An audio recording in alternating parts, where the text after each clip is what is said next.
Welcome to the At Home Podcast. My name is Bernie Minnis, and our vision behind these podcasts is to inspire families to take a deeper dive into family discipleship, inside and outside the walls of our church, but especially inside the walls of their home and in their communities. And I am so honored to have Mr. Steve Young, our stewardship pastor, join us today. Steve, we go back a long ways. Yes, we do. Yeah, you're the first guy that was going to be my boss, and then That's you didn't right. fire me, but you opened up another opportunity for me. Yeah, you had a chance to choose to spend time with me back then, and you rejected me. I know, I'm sorry. But here you choose me now. So But here we are. It all comes We've full come circle. So good job.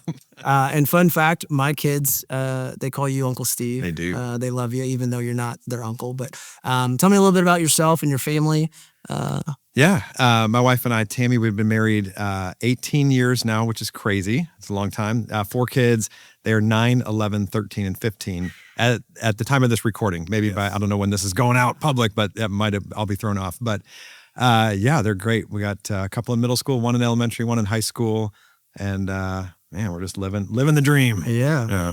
Wow. And as a former children's pastor, you know what it's like to sit in this seat that I sit in as SE Kids leader. And so our seats are very similar. They are very similar, aren't they? Yeah. I'm not supposed to spin in my seat though because it looks bad on camera. Is that what you tell me? So, okay, I'm done. So fun fact, you gave us a little quick bio of you.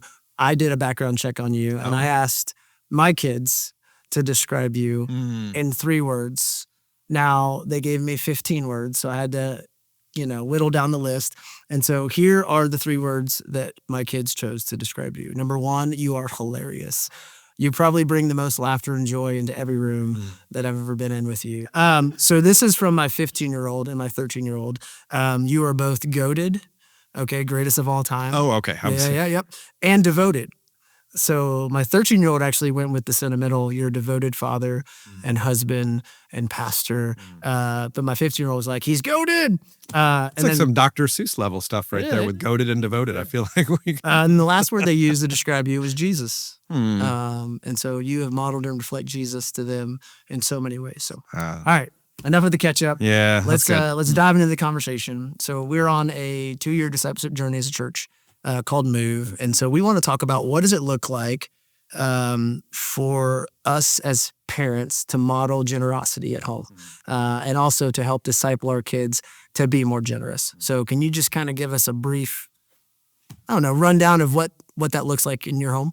Yeah. First of all, I am blessed to be married to one of the most generous people on the planet. So Tammy, when we got married, I was in ministry already for a while and been a Christian for a long time. And I think I was generous in ways that the Lord was calling me to, but probably not stretching myself in generosity. And one of the first questions she asked us before we got married, she goes, "We are going to tithe, right?" And I'm like, "Well, of course we are." I'm like, "I don't know if I am right now. We need to get that in check." And, she grew up in a strong Christian home and just such a faithful giver. And in fact, we're big budgeters. I do stewardship ministry. I'm all about living on a budget.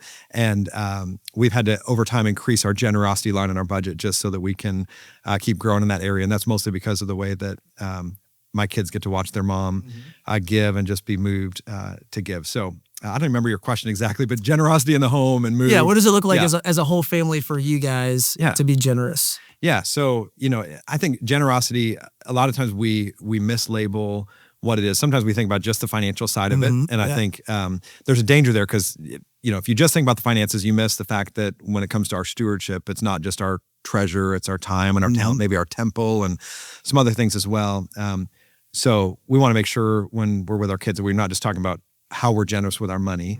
A lot of people are quick to write a check, but they're not as quick to get their hands dirty or get their heart invested in something.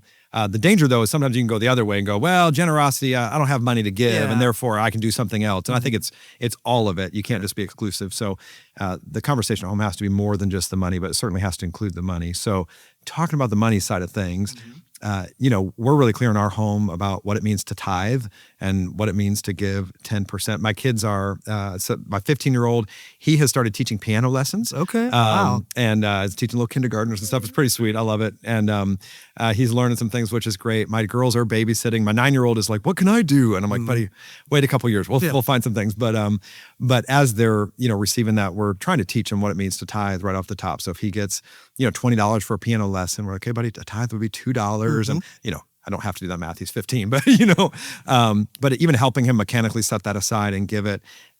The challenge has been Scripture says each of you should give as you've decided in your own heart to give, not reluctantly or under compulsion. And I want to both lead them with like, here's what it means to give a tithe, but I also want to help them explore in their own heart. So I'll kind of teach that. And then, with a couple of them anyway, I said, I want you to like think about it and tell me what you think you ought to give. And they've come back with that number, but sometimes even more than that number, which is pretty sweet. So, yeah. Well, let's get practical about it. I love the fact that your kids all have jobs except for your 9-year-old. But so how did that conversation go about in terms of like, did you prepare them ahead of time? Hey, you're going to start earning money, or what did that look like? I probably tried to push our oldest one a little bit quicker than he was ready. Like, I'm like, but actually he inherited a lawn mowing business when he was probably 13. The neighbor boy across the street kind of moved out, and he's like, you want my lawns? And I was like, dude, you should do it. And he's like, okay. And he didn't like mowing lawns, so that didn't last very long. But I was kind of that kid that was always looking for the thing to do, and he's found his thing now, which is really cool. But no, I don't know that we really intentionally prepared them. We talk about money regularly in our home. Money is one of those subjects that usually people don't talk about a lot because it's usually stressful and there's guilt, and especially in a family relationship. You don't want to reveal to your kids what the size of your paycheck is or how much money's in the bank. That feels kind of weird. Even though they ask you all the time. They do. Absolutely, yes. How much money do you make, Dad? I'm like, enough. But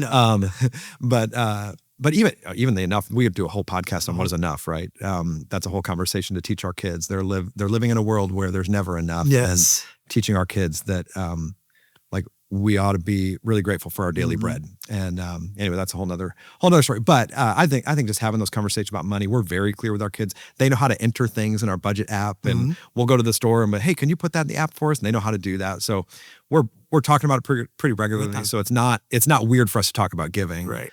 So yeah. Yeah. That's awesome. Yeah. So from a resource side of it, you mentioned you guys have a budgeting app. What are some resources out there for parents to help, specifically with their kids? I mean, maybe themselves too. I know we have classes and other things designed to help adults, but like for a kid's perspective, like how would you help? Yeah, I don't have a good book to give you that would be great for kids. There's probably some out there, but I think of when I think of tools and things, of course, there's just some resources you don't need somebody else to help you with, right? There's the classic give, save, spend jars. I know a lot of people do. We've done that with our kids where, you get 3 piggy banks or 3 jars or whatever it is. And anytime they get $1, you help them break that into change, and you teach them what it means to put a dime of that in the give jar, and maybe put 50 cents of that in the save jar, and put 40 cents in the spend jar. And even from a young age, and we did that with our kids when they were toddlers, and just learning that practice of it's not just this random amount of money, you divide it up and have some priorities. So there's things like you can do with that. As our kids have gotten older, we've transitioned to more digital ways. This is for me personally a thing, and there's not a right or wrong in this. We started doing the green light debit card. And there's a number of other things. My kids have been asking about that actually. Yeah. I'm glad you brought it up. Yeah, and it's worked well for us. And when we first started doing it, I felt weird because I'm like, am I teaching my kids that it's right to use plastic? And should I be teaching them? Somebody said, well, plastic is so abstract. You should give them money so they can feel it. I'm like, so paper is not abstract? That's also abstract. This piece of paper is somehow worth more money than that piece of paper. So it's all abstract, really. And we are in an increasingly cashless society. And I thought, man, if I could equip my kids at a young age to learn how to manage that well, that would probably be a gift down the road. So we've been doing the green light thing. So when they get allowance, or even, in fact, if they get cash for a birthday gift from grandma, they give me the $10. Say, Dad, can you put this on my green light? And then I load it onto their green light for them. And what I love is when we go, we'll go on a road trip. And I said, make sure you got your green lights with you. And when we stop at a gas station on the road trip, I'm like, Dad, can I get this, candy bar?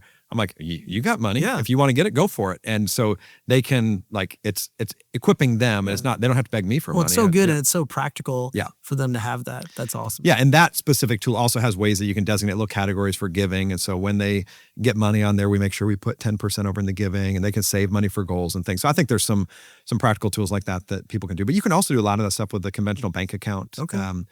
We're not using a regular bank right now, but for a while we had the bank up the street, and we opened up kids' savings accounts and had a ton of cool products and things for kids. So a lot of stuff out there. Wow. You just sold me. I'm going to have to do some more research on that. So one of the things that you said that really stuck out to me was teaching our kids that generosity isn't just about the money. And I love that. I'm going to take that away with my kids, our time and our talent as well as our treasure. But one final thought. So for parents, the conversation around generosity is important, but we know that kids do what they see us do far more than what we tell them to do, right? So what would you say to parents in terms of how they can best model generosity for their family? Yeah, and I think this is harder today as we've shifted the way we've done some things in churches. But first of all, you hit it on the head that with everything, not just with generosity, but all things, learning is caught, not taught. And if we value something enough, eventually our kids are going to value it as well, right? Like, I'm a U of L fan. My wife's a UK fan. It's her only flaw. But like, the more we cheer for our sports teams, the more the kids cheer for those sports teams. Like, they don't just pick some random team, they pick what their parents value. And so if I'm valuing generosity at home, my kids are going to value it. And so I can't expect to raise a kid who is a generous kid if I'm not living it out. Or if I'm living it out but keeping it hidden. And so I don't know that you have to do it with the exact dollars of, guys, we put this many dollars in digitally in the offering this week. But it's what I said is more challenging. You know, we used to pass the plate or the bucket or the bag or whatever we passed. And, you know, your kids could actually see you putting the check in or whatever. And of course, we don't do that now. But even like, we remind our kids with some regularity, like, hey, you know, mommy and daddy, we give to church and we're able to do that. We do it all online. And even like when our kids give, sometimes we've just transferred money to ours and said, hey, we're going to go give right now. And they'll help click the button to put that. Other times we'll just bring it to put it in the box in church. But just talking about it at home, not being afraid to talk about it. And I would add this to it. And it's not just about the generosity with money side, but with all things.